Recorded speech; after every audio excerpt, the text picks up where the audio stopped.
Hello everyone and welcome to the Loudcast. My name is Kevin McLean and for once I am alone, abandoned. My fellow Loud poets have tired of me and my incessant ramblings, so they have left. I will be the one-man solo Loudcast show from now on. It's going to be fine, don't worry, I'm not going to be alone. I'll bring in guests. That would be a lot if it was just me. But thank you for continuing to watch. We got a whole new format going forward. If you were watching previously, listening previously, I hope you enjoyed our NaPoWriMo specials. We had an absolute blast through the month of April writing some varying degrees of quality poem. It was good. We had a laugh. We hope you did too. But we're moving on to some new stuff. And what the Loudcast is going to be going forward is this. Hosted by me, what we're going to be doing is showcasing some of the very best spoken word poetry that the UK has to offer. A lot of that already exists on our YouTube channel, which is quite handy. So what I'm going to be doing every week is catching up with a spoken word artist, maybe not always even a poet, maybe someone like a cinematographer. Perry, I'm looking at you. Maybe some musicians, other people that we've worked with. It's going to be exciting as the weeks go forward, but we'll be getting a guest to join in the Loudcast with us, and we'll be discussing a whole range of subjects. This week, what we're discussing, since it's the first week, and this show is not only supposed to be a platform for celebrating spoken word and showcasing some great talent, but also a resource for critiquing spoken word and finding a way to talk about it constructively, but to be able to maybe hone some skills, to talk about things that poets find difficult, because the chances are, if our guests, if me, myself, I'm running into difficulties, folks at home will be as well. And not everyone has the resource or the access to the amazing poets and talented people that I am lucky enough to have access to. So that's what we're going to be doing. So to set up the mood, what I'm going to do is I'm going to show you guys a couple little videos. If you're joining us on the podcast, a couple little audio clips for you. They're from some poets that might set the mood. So first up, and because this is a new show, and there's one thing we always do with a new show and a new format, and that is we test it on Carly Brown. We are going to go with a poem from Carly Brown from our 2015 Fringe run. The video, the performance is from, but it's written by Carly Brown, and it is called Reading 50 Shades from Grey. Reading 50 Shades of Grey. It's a tremendous poem. A lot of people in the scene will recognise it. And I think it's quite interesting because poetry itself is often used as a tool for critique. In a way that I don't think other disciplines so overtly are. We maybe lack critique towards spoken word poetry, but we are more than capable of critiquing other folk with our spoken word poetry. So guys, sit back, relax, and enjoy the sweet, sweet sounds of Carly Brown.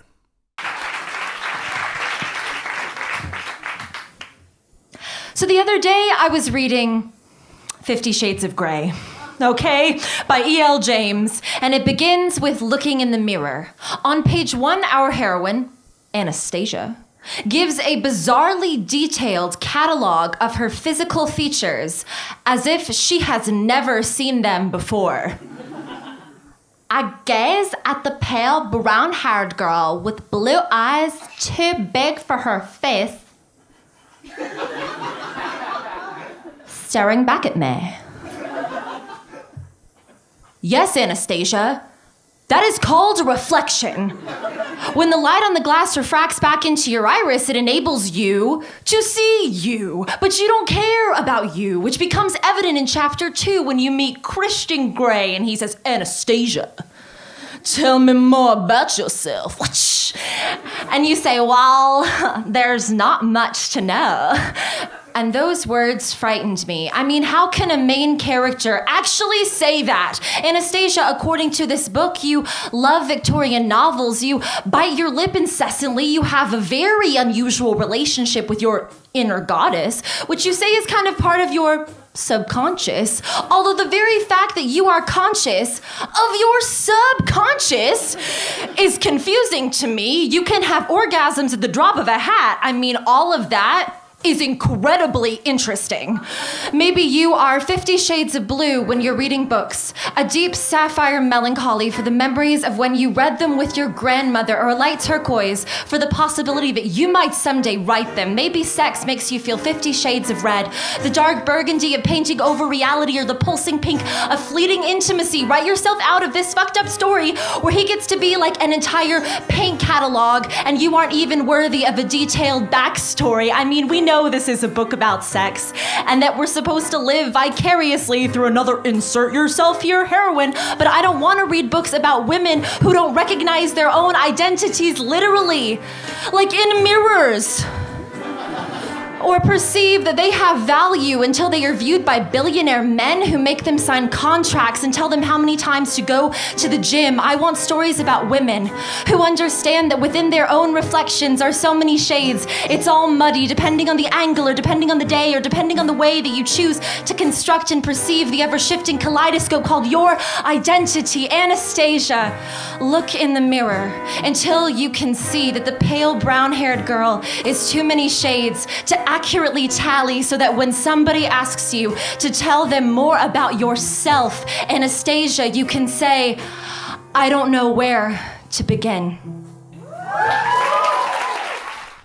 That was Carly Brown. She's amazing, I'm sure you'll agree. And there was a bit of backing in there from the Loud Band from 2015. I have no idea what combination of the band that was, but it'll definitely be Sam at least, because I heard the piano. But yeah, we hope you enjoyed that. And Carly's gentle, humorous critique of that book. So, after Carly, after we've looked at how poetry can be used as a tool for critique, it's kind of time to look at how poetry is critiqued. And the guest on the podcast this week, on the Loudcast this week, is going to be Katie Ailes, who is a PhD researcher who is looking into specifically this question: how is poetry critiqued? How do we bring that framework to spoken word poetry? But what even is a poem, guys? I have an answer for you. Well, more an answer about what a poem is not. This is not a poem, by Lloyd Robinson. This is not a poem.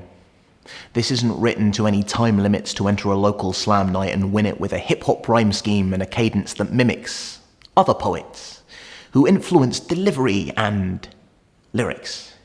Doesn't have implied structure from a repeated line in it. This is not a poem. This is not a poem.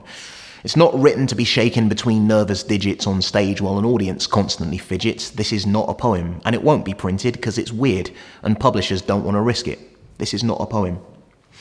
This is not a poem, and it won't live on in the pages of collections after I'm gone. It won't bore teens through their GCSEs with over-analysis and dissection of themes. Won't kill the art for them, and they won't all blame me. This is not a poem.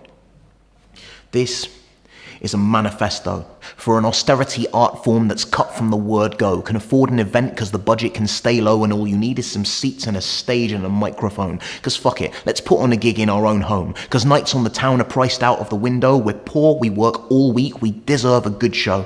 No money for promos, but tweets let the fans know where to find lines that break minds and leave hearts blown. This is a manifesto. This is not a poem, this is a stage play. This is Brechtian technique reborn for a new day. This is Wolfram Dong's effect, watch the wall break and shatter your perception of preconceived states. This will both challenge and reaffirm faith. It stands beyond certainty's gentle embrace. This will reveal as it pulls back away the holiest theatre, the emptiest space. This is a stage play.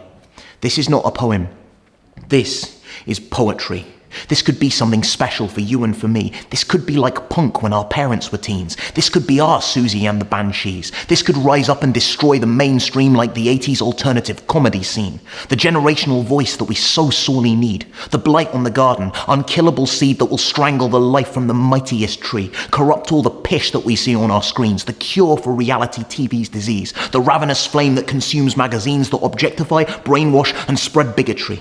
A pillar to prop up our humanity, a candle to light the way as we proceed. The alpha, omega, and all in between. This is not a poem. This is poetry. Cool, that's Lloyd there. I love that piece. He is An incredibly dynamic performer. Video never does him justice. When you put him in front of a live audience, he knows how to control and command a room like few other people I know. And so that insight into how people view specifically slam poetry, specifically spoken word poetry, performance poetry, which I know Lloyd, like me, has a bit of a bee in his bonnet about. But yeah, just a quality poem, and Lloyd is a great guy. For both Lloyd and Carly, we're going to have links in the descriptions below so you can find their work and access their work. But yeah, those are the two examples this week to maybe help set that critical mind in action as we welcome our guest to the show. Of course, our guest Katie Ailes is here to chat about all of her own work and her own poetry and her PhD and all of that good stuff. But first off, I'm going to get her chatting about our video of the week, which this week is from Nadia Freeman. And of course, all of our videos of the week go up on our Patreon a week early for those wonderful patrons who keep the lights on here at I Am Loud HQ. So enjoy Nadia. We'll be back with Katie and all of those details. I will see you in just a minute, guys. I'm sorry it never came. That maternal calling to soften the bone cage around vascular organs, never piped to fitful harmony of desire, just stayed steady. Kept saying, no, not yet, I'm not ready. I'm sorry, I never let fate drive this decision, instead prepared for your invasion as one would do for natural disasters, my specific Armageddon. Our emergency kit has no preserved food, water tanks and toilet paper roll. Instead we stockpile daily progesterone, condoms, emergency withdrawal.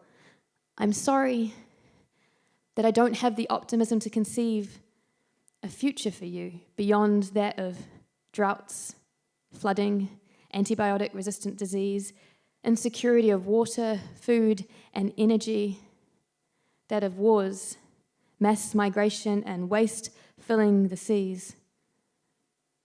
I'm sorry because they are right about me. I am selfish. I won't sacrifice years of sleep and sex and live music, impulsive late nights. I won't put my dreams on hold, give up my identity, and frightened of damaging my body permanently. I'm scared of permanency. Directions without exits feel like traps, so even though now I'm told that there is urgency, you are a commitment that I can't retract, cannot exchange for refund, reverse turn around and find my way back. Laden by the weight of these expectations that try to put me in my place. Trying to shrug off these layers of patriarchy that tell me I put my sex to waste. That I should not strive a different life to this, seek another purpose to exist. I know that to conjure you resolute of these worries would be remiss. And that is one sorry that I will not let myself forgive. Hello everyone and welcome back. That was of course the amazing Nadia Freeman with Letter to the Child That I'm Planning Not to Conceive. She performed that last year with us at Loud Poets and it was a really spectacular piece. And here on the Loudcast to chat away with me about it is a resident Loud Poet. She's been with us for a very long time. She is a PhD in spoken word poetry. She knows how to dance. She knows so many things. She's a multi-talented artist. And for once, she's actually here. Someone is here with me. Don't get used to that. But for now, please welcome to the show, the one, the only, Katie Ailes. How's it going, Katie? It's good. That was such a glamorous introduction. I feel like I should have pom-poms or something. You should. We should have done props. Yeah. We have a lot of props at Loud Poets. We do. So many wigs. Katie is here to... We do have a lot of wigs. So a weird wigs. amount of wigs. Katie is here to chat to me, not about wigs. No. Disappointingly. People think you're the sophisticated, normal, intelligent part of Loud Poets, and then this is good proof of the opposite. But you are here to chat initially. We're going to get to your stuff. We're going to get into who you are and what you do. But for now, Nadia Freeman and that poem, what do you think? It's such a gorgeous piece. And gorgeous in its simplicity in some ways, which I always I always hesitate to say, because I feel as though simplicity is sometimes taken as an insult, and as like proof that spoken word is simple, and it's not what I mean at all. I love the refraining structure, and then how she returns to it in that final line. That is one sorry that I cannot forgive. I think that's one thing that I know we spoke previously about another video, Mary McCall. Oh yeah, and, yeah. Is that ability yeah. That ability, it's, I think, especially in spoken word poetry, I think the ends of spoken word poems hit so hard when you get a performer who really knows how to land it. And Nadia is a similar example to Mary, of someone who knows how to pace their poem perfectly. Yeah, absolutely. And I think, structure aside, and the really gorgeous use of imagery aside, it's a brave poem. And I'm always, again, another word that I sometimes fear to use, but she, in the poem discusses quite sensitive and at times difficult things to talk about, in terms of choices around family planning and the speaker's decision to not have a child for various reasons. And that is a challenging thing to discuss, particularly in a public forum. So I think... it's one of the reasons I was so keen to talk to you, especially this week when we had a poem like Nadia's on, where, like you said, I don't think anyone's personal opinions should be controversial. She is, if we're saying she is the speaker, right? And I know this is the thing you've taught me, that like the person reading the poem isn't necessarily the speaker, if more often than not that is the case. And I've got poems where it's not directly me saying things, so there's a fair point. But like, we take that so often as established, particularly in spoken word. In this poem, if the speaker's opinion isn't a particularly controversial one, because it is an individual opinion, like they're not advocating other people make this choice or anything like that. It's interesting how often those poems still get picked up and criticized. It's the important word choice, because I think anytime that you speak about something that could be perceived as controversial, if Nadia had written the poem not in terms of first person, if it were framed, for instance, rather than I am selfish, but all women who decide not to have children are selfish, well then that would be a more controversial statement. So I think and we might get to this later. So it's interesting that you highlight that line specifically. Because in a poem that is, I guess, an advocation for the choice to not be a mother, that, to show that there are negatives or reasons that you wouldn't want to be a mother. Maybe not so much advocacy, to butt in, but like representation of that perspective. Of that perspective. And so I imagine most people that would watch the poem and be critical of it for a political standpoint would be people who were like, no, you should have kids and do a lot of that. Whereas the line you've picked out is maybe the one that people who don't have kids would pick out as the thing to go like, well, you're deemed selfish. And is an indication that Nadia does a good job to represent both sides of that argument within her narrative, even though you would assume that if she is the speaker, has a particular personal bias in it. Exactly. Yeah. It brings me to a larger overall point about critiquing poetry, and I'm talking about this in the open of the show, and how I want this Loudcast to be not only a showcase for amazing spoken word, which we do consistently, but a place to be able to talk about spoken word, because it doesn't happen a lot. No. And like, not to criticize, not to be like your poem's bad. No poem, in my opinion, is bad. Every poem has merit. Every poem has worth and something you can learn from it. And that's the point. We all grow as we criticize and dissect things a little bit.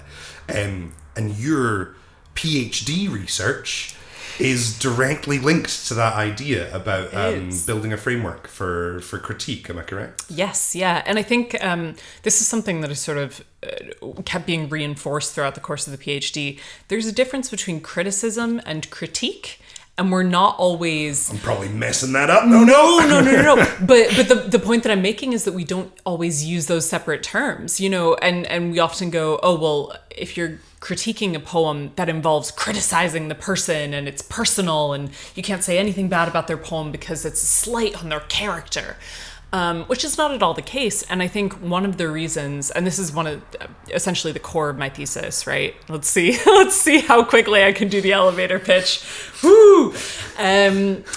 So in spoken word poetry, right, it's a person on a stage often sharing first-person narratives, often sharing narratives of trauma or oppression, or even if they're positive narratives, in the first person that are often read as personal. And audiences generally assume, I believe, and based on my research, this was sort of confirmed, audiences tend to assume that you're talking about yourself in spoken word poetry. And there's no sort of statistical way of backing this up, but in my experience, often that is true. Often we are telling personal narratives. We are using... Well, weirdly, though, there maybe is a statistical way to do it because you did the research. I did.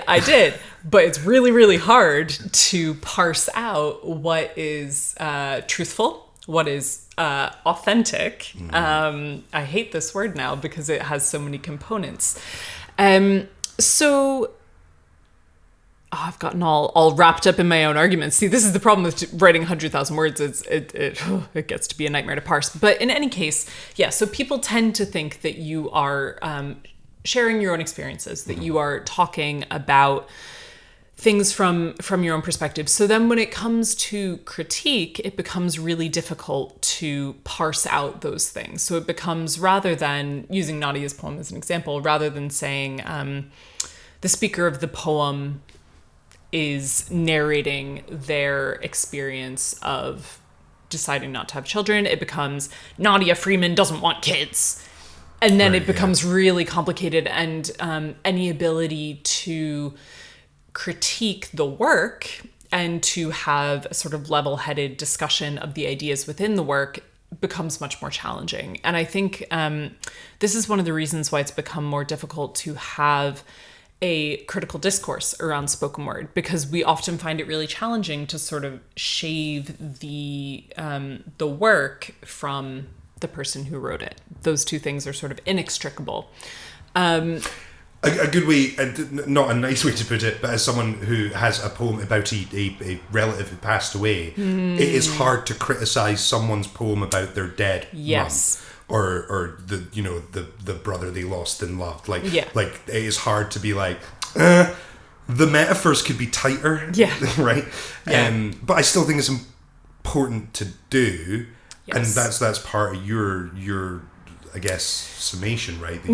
From what you found. Absolutely. Because one of the issues with and in my research, I talk not only about the idea of truth in poetry, but also of everything that the speaker doing on stage being spontaneous and authentic, and they're really engaging with the audience in that moment. And the ideas of, well, the motivations behind why they're performing the poem are pure, and they're doing it for creativity and definitely not for money. But that'd be very, very bad. To be fair, in poetry, probably not for money. And also really much more complicated ideas around race and gender and class, and the fact that some people are read as more inherently authentic and more inherently honest than Tyrone others. Lewis has an amazing poem about, I can't remember the name of it. What is it about not being his black poem, right? Yeah, He exactly. has other stuff to him than just being the black guy on the bill. It's like the valorization of marginality and being a person of color or a woman, and the idea that, oh, that's so authentic, that's so rough, and that becomes really, really problematic. Also, I think Tyrone makes the point of, are you somehow not a good person of color or advocate for people of color if you are not using every platform you have to constantly send that message? Which, like, where, as you as just a person, do you have the right to be like, I also want to do my Dungeons and Dragons poem? Exactly. Like, you don't want to be pigeonholed into only writing about your identity. And there's... Weirdly, Nadia is a great example of that, as someone who has such a... Like, if you looked at this poem and took that to be all of Nadia's work, it would you totally undersell her. She has such even within that same show she did with us, she did a whole thing with this... sort of weird music setup. I don't know anything about music. She had this, looked like a DJ booth. It's not a DJ booth, but she had like buttons and knobs, and she did a whole weird thing with it. It was amazing. Yeah. But like the versatility of it. Yeah. And that's when you do artists a disservice by assuming they're not capable of, like you say, separating themselves from that piece of work. Exactly. So in my thesis, I talk about how, this perception that that spoken word artists in particular are these inherently authentic, truthful, honest beings. And that's not a direct quote, but I could essentially be quoting from a lot of reviews of spoken word that just goes, oh, it's so heartfelt. She was just out there pouring out her emotions on stage. And you're like, nah, mate, that was a rehearsed, blocked, choreographed show, which does not mean that it didn't draw upon personal experience and that it might not be autobiographical. As someone that comes from a theatre background, and I often think that it's an interesting viewpoint on poetry, because like people think all poetry is rooted in the cathartic expression of real and visceral emotions at that time. Yes. Like there have been times where I've performed plays or film stuff or a poem, and it has tapped into something real, that I've been in a real place. Absolutely. and it has tapped into something raw and emotional, and they do make for better performances. You don't always have that, and so sometimes you do act a bit like it's not a bad thing to be like, I wrote this poem from real emotion, but I'm not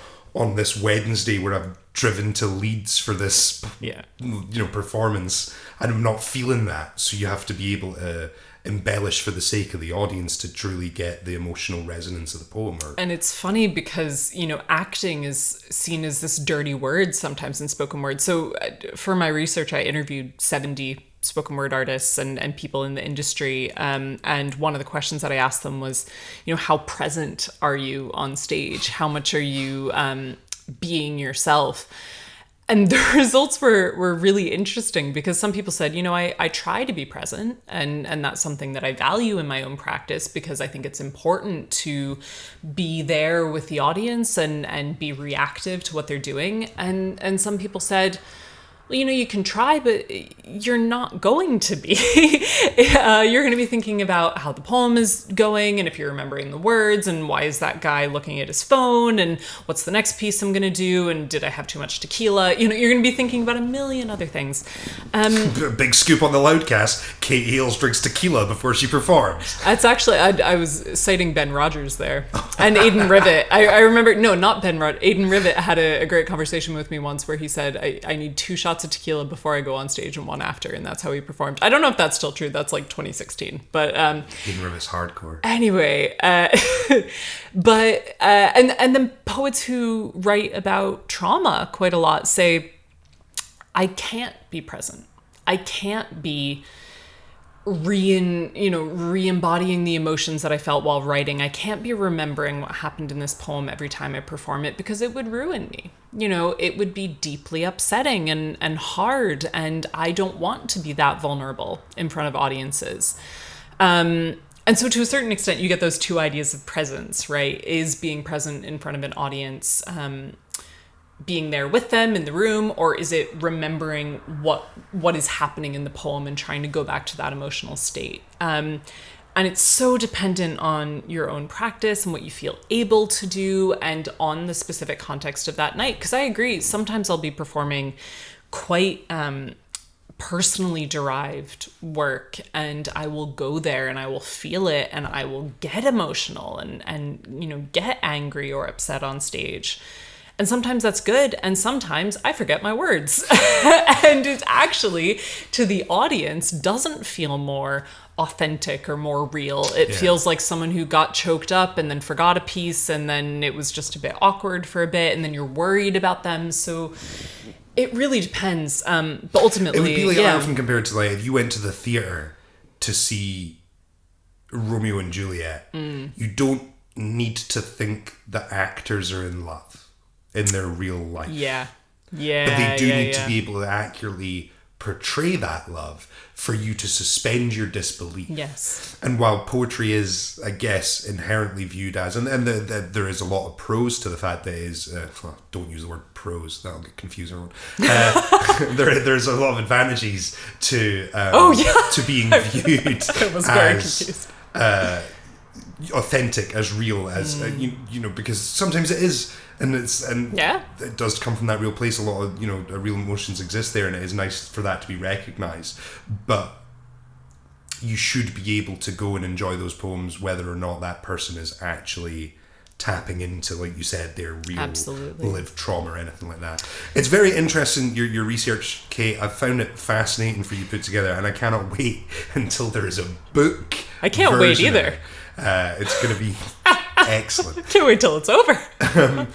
So if you had to kind of, because the way I look at it, what the big benefit to your research is twofold. It's an examination of creative practice in spoken word that will be beneficial to spoken word artists, but also then the building of a framework for spoken word critique. Yeah. And I'm super interested in that. Is there good examples of where spoken word critique is being done now, and like how would you advise to go about that? If there's a cliff note version of your 1,000-word summation or whatever it is. No, I mean, first of all, absolutely, yeah, people are doing it. I often come down hard on reviews of spoken word shows, but only because so much of what we tend to see is done at the fringe, and it's by someone who might be a college undergrad studying theater or comedy or something like that. It's real hard. I know you're not allowed to moan about reviews, but there's some reviews you see and you just go, you didn't understand, and it sounds dumb because everyone doesn't agree with their bad reviews, right? We've never had really bad ones, but ones that you just go, you've missed the key point. And the thing is, it's not so much the fault of the individual reviewer. I mean, the issue is when you get tons of 23-year-olds who aren't paid and have to write reviews in an hour, they might be able to write a great review of a theater show if they're studying theater because they have the critical framework for that. The issue is, for spoken word poetry, we don't have that critical framework yet. It's being developed. And but what happens is they send literary reviewers. So it's either usually theater, comedy, or literature. And you go, obviously the division between page and stage is porous, but spoken word incorporates facets of live performance that are integral to the work. It's not page poetry read out. It is spoken word live performance poetry, and so often reviewers don't really seem to get that, or what my research focused on, they don't seem to get the performative aspect of it in terms of it is not a therapy session. Yeah. It is not a sharing among friends. It is a show. It is a performance. And so you can't, returning to how we were talking about Nadia, you can't say Nadia Freeman doesn't want kids in your review. You have to say the speaker of the piece shared a narrative of yada, yada, yada. And that is so, so important because we need to get better at dividing the person behind the art from the self that is projected in the art in order to advance a criticism and a critique. And it doesn't need to be overly jargony. It doesn't mean that you can't say that Nadia wrote the poem. Nadia wrote the poem. And one of the reasons, and I'll shush about this soon, but one of the reasons is because of what we were talking about before in terms of not pigeonholing artists and saying, just because, I had a great conversation with Joelle Taylor about this, just because you are a queer woman who is expected to write the same coming out story again and again in the same sort of narrative, doesn't mean that you can't write weird science fiction, It doesn't mean that you can't do that. And as soon as we're assuming that everything that Joelle Taylor writes has Joelle Taylor as a speaker, then suddenly she can't write anything else. Yeah, she has to be that character. Yeah, I think there is a quick point before we move on to some other stuff. I want to hear some of your poetry, but I think there is a point to make that doesn't go for all spoken word. Some poetry, some spoken word performance, especially at a grassroots level, at an open mic level and stuff, is a therapy session and is we've talked about this a lot. Supposed to be about sharing, real emotions and real experience and about acceptance and support and stuff, and it is very important to maintain those spaces. But I think it's important to give people who want to professionalize out of that, who want to push creative craft, diversify what they do, vary what their sort of creative output is. I think it's important to have another space to go to that does rely on critical review, that does rely on, you know, getting that essential feedback and honing your craft out with the emotional attachment to it. Yes. It's about having a balance of those two things. And it's one of the really complicated things about spoken word as a really underfunded genre, and a genre that doesn't really have a clear amateur to professional division, particularly in Scotland, you know, in some places, maybe more so in London or more so in the States, that does exist. But here, it's really hard to tell when someone's made that leap, because there are very, very few people who are just able to say, I am a professional spoken word artist. And we had a really... They don't have the caveat of, I'm a promoter, producer, and I teach at a university and all of those things. You know, it's incredibly challenging. And often, you know, you are sort of straddling that and unsure where you lie. We had a conversation the other night about... when you make that leap and when you realize the work that you wrote in an amateur setting is now being performed in a professional setting. So one thing that we were talking about is, you know, the decision to write poems for catharsis, which are quite personal.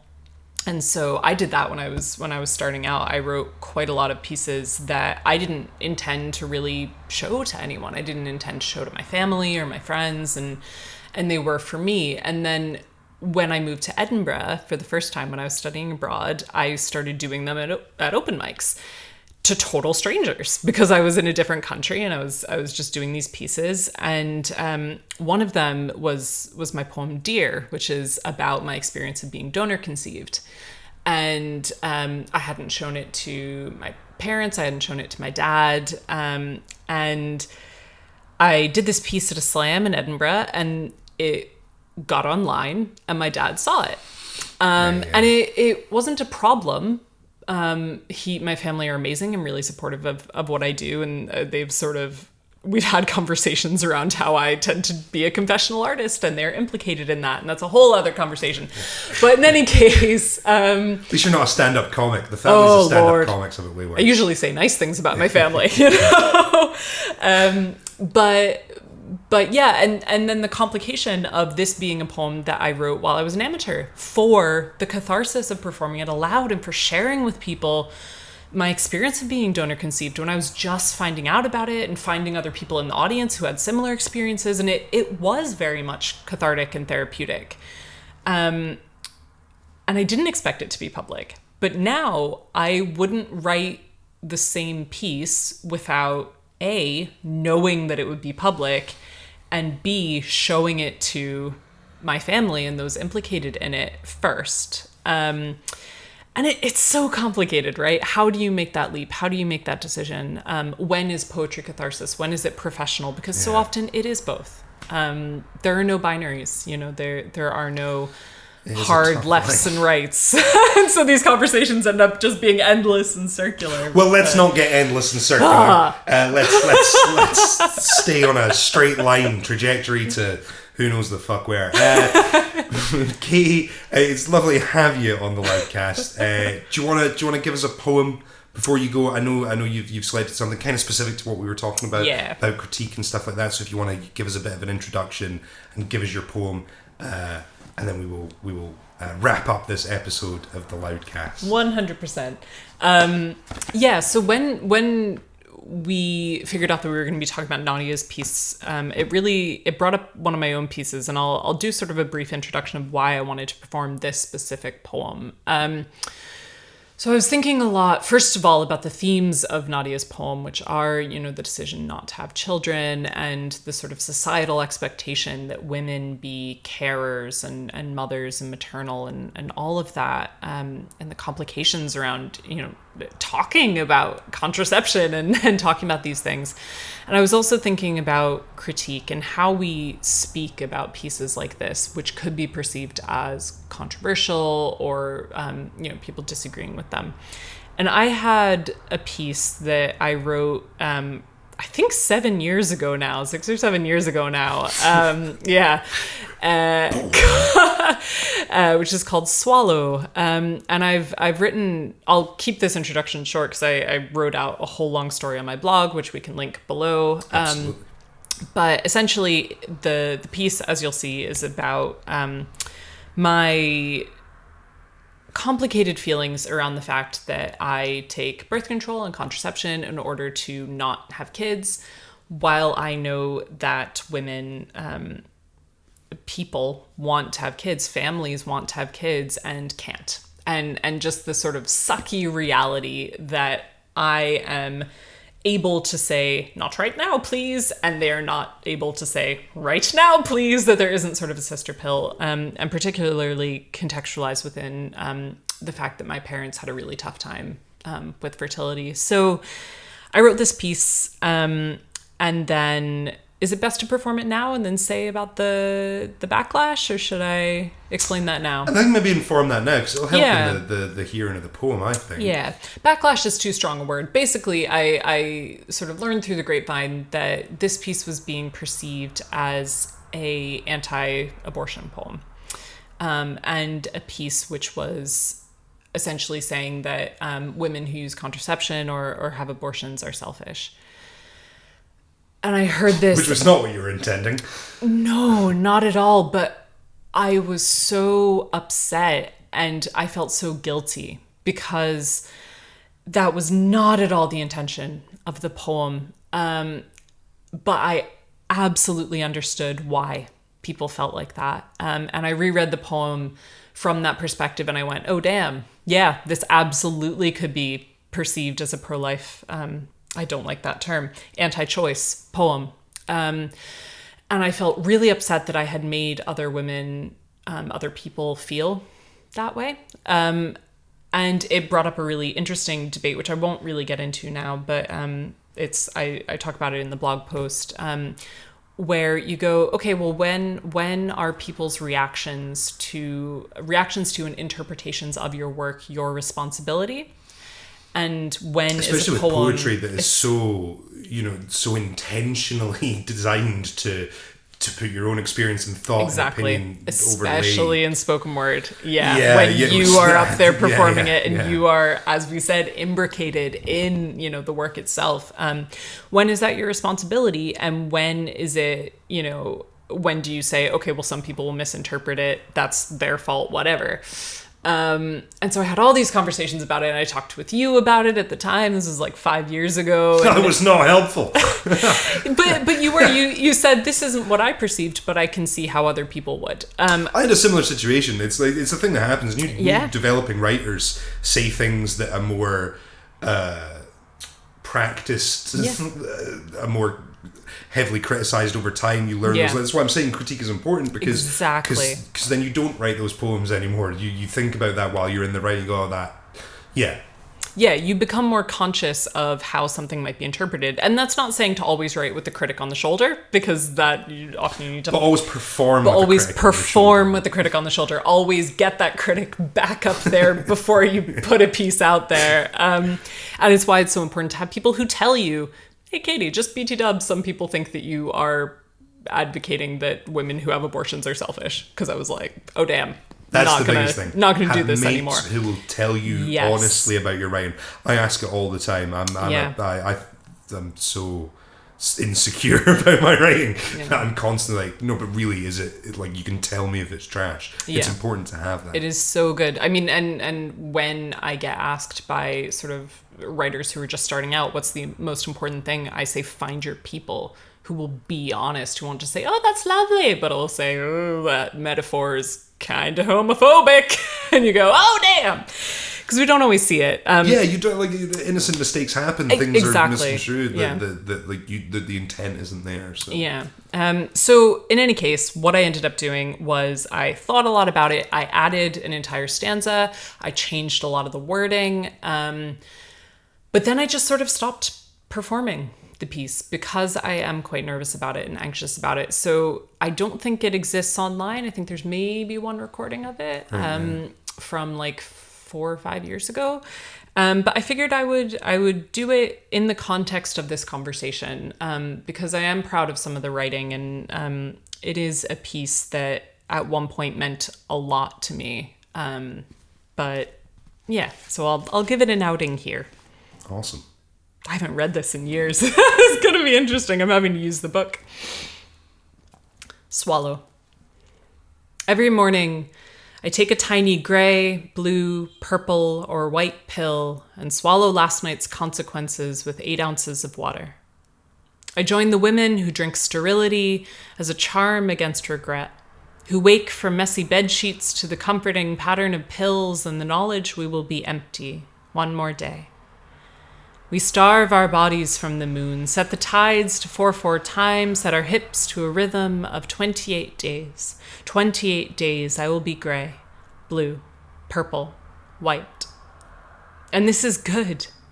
We swallow the power to work, to live and learn and give and plan, so when we swell, we are thick oyster shells, ready to nurture pearls. Yet every morning, I think of the women who wish they had our fears. I think of the women whose hands run across their stomachs like they are harps without strings, praying for a chord, maybe just a note, anything to break the silence of barren.